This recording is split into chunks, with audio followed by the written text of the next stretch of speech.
Healers are really important in sort of combat area because the moment you start pushing under level and the moment your combat power is much lower than the recommended, you will get hurt. Enemies hit really hard in the tower. For example, I am on 5-2, my range attacks deal 60% less damage, some enemies deal 60% increased damage, etc. They have a lot of interesting mechanics, let's say. And as you can see, they are level 42.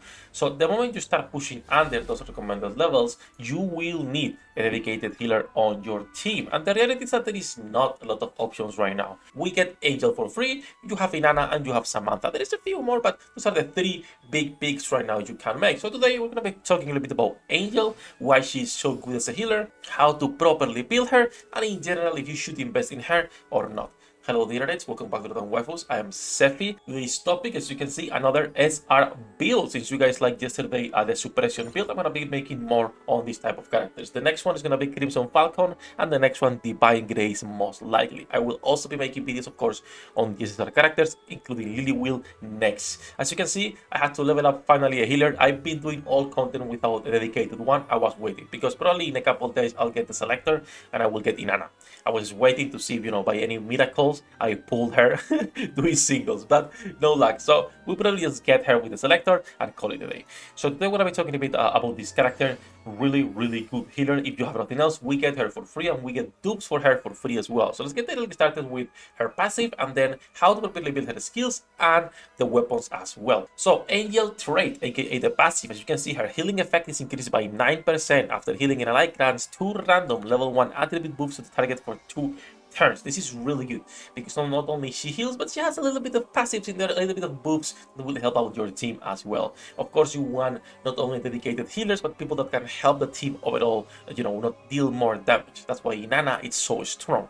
Of course, the dedicated healer is good, and her passive is really nice. So let's get started with her powers. And there's actually 2 ways of building her. You could go theoretically as a DPS with her and just use her passive for healings, but I believe it's better to just go as a dedicated unit that can just heal for manual play. On auto, she kinda sucks. So let's start with RK1. The first skill, as you can see, is a magical damage skill, single target attack that deals 150% damage and dispels 2 buff on the target. This is actually really strong. And again, you could go with this 100%. Now, she also has Light of Healing, which is the recommended skill that heals all allies within 2 tiles around the target for 60% and dispels 1 debuff. This is based on her magic attack, so you want to scale on that. This is a really strong AoE heal that overall will help you on a lot of times. It has a cost of 2 energy and no cooldown. You can spam this as long as you have a battery on an energy generator that will help out Angel being able to spam more skill. So again, you could go with Sanction if you want to go with like a more DPS build and just use her passive on RK3, and we'll talk about that in a second, but I would recommend going with Light of Healing. Now on RK3, there is 2 options. You have Flagellant, which we already talked about this skill on our previous video for suppression. Gains 1 stack of penance after taking damage. You can get up to 3 stacks, and basically this effect cannot be dispelled, which also decreases your damage taken by 8% and recovers 1 energy every time you have penance and the turn ends. This is really good, honestly. The problem is that for a character that like suppression, this makes sense. For a character that's a healer that's just gonna be on the back, it does not make as much sense to heal this Flagellant. Because for him, he's going to be on the front lines or taking damage most of the time. But when it comes to Angel, you want to be on the back. You want to be as far as possible from danger. You don't want to be taking damage, right? It does not make a lot of sense to actually pick this skill, and I would actually go with a Regenerate, which is a passive that at the end of the turn heals the ally with the lowest HP percentage within a 3-tile radius around the character by 20% of magic attack. This is a really strong heal, by the way. This is not by any means anything weak, and this will constantly help you out a lot. You want to keep your healer close to your team, but of course on the back line of the team, right? You don't want to be on the front line with her. So I would go with the Regenerate 100%. Even if you decide to go with Sanction here for the damage and removing and dispelling debuffs, I would still take Regenerate on the RK3 without any doubt. Now let's move into RK5, and there is 2 options in here. You will have a reaction that when receiving a healing, you gain damage reduction 2 for 2 turns, And then you also have Protection of Light, which when hit by an active single target attack, the damage taken is decreased by 30%.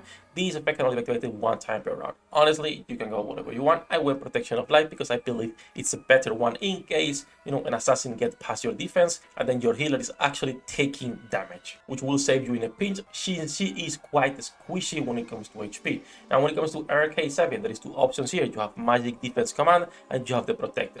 The first one is an aura that increases magic defense by 30% for the other allied within 2 tiles around the character. And then the Protector is a passive that the character gains 15% bonus attack and 30% bonus defense while not affected by any debuff, and at least by 3 buffs. This is good for other type of characters, not for her, because you're not gonna be attacking with her again. You're gonna be healing. You wanna go with the magic defense commands because it's an aura that you can also pair with another leader aura, stacking everything in there together nicely. She's gonna be always close to your units, but a little bit behind.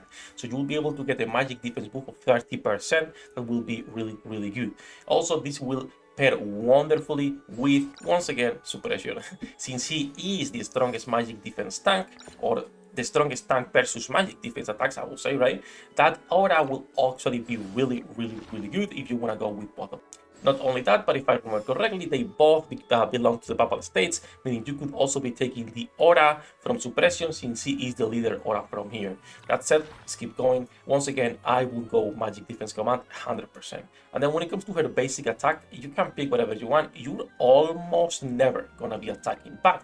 In case you are doing it, I would go with Dispelling Strike because you will be removing or dispelling 2 buffs on the enemy target rather than just increasing your own healing by 15% on the next round, which yes, can be useful, but you already have really good heals. You don't need that 15% extra, but removing 2 buffs on an enemy will really help you out. That way you could also skip this attack right here, this sanction, because you don't need to really pick it up. You can go full healing on the tree and then pick this in order to dispel steel even while dealing a little bit less damage, which is still really, really, really good.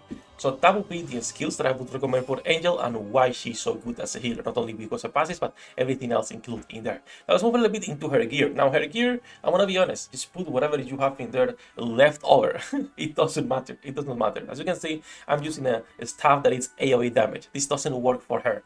I'm just using it purely because of the stats. I could put this staff on her and then leave the other AoE one for Beryl, but this one has better stats and Beryl is my main DPS, so it makes no sense. When it comes to her accessory, her trinket, I am using this one that allows her to heal herself in case there's any danger. This is only once per battle, but can save you in a pinch and has decent stats as well. When it comes to her tarot card, I am using the Curse of Fortune that will allow her to gain at the start of every round a random buff of the Wheel of Fortune, also increasing magic attack and physical attack.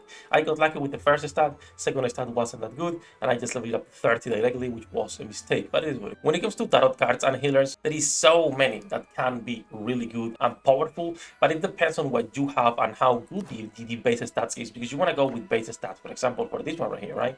Crit is not the best stat for Beryl, but we got double magic attack, which means that's really strong for her, even though it's flat instead of percentage, but it is what it is. We cannot be lucky everywhere, right? Still, I'm going to be making a separate video on the tarots, on the stats, the mean, the max rolls, and everything that included in there, so you guys can see how that works.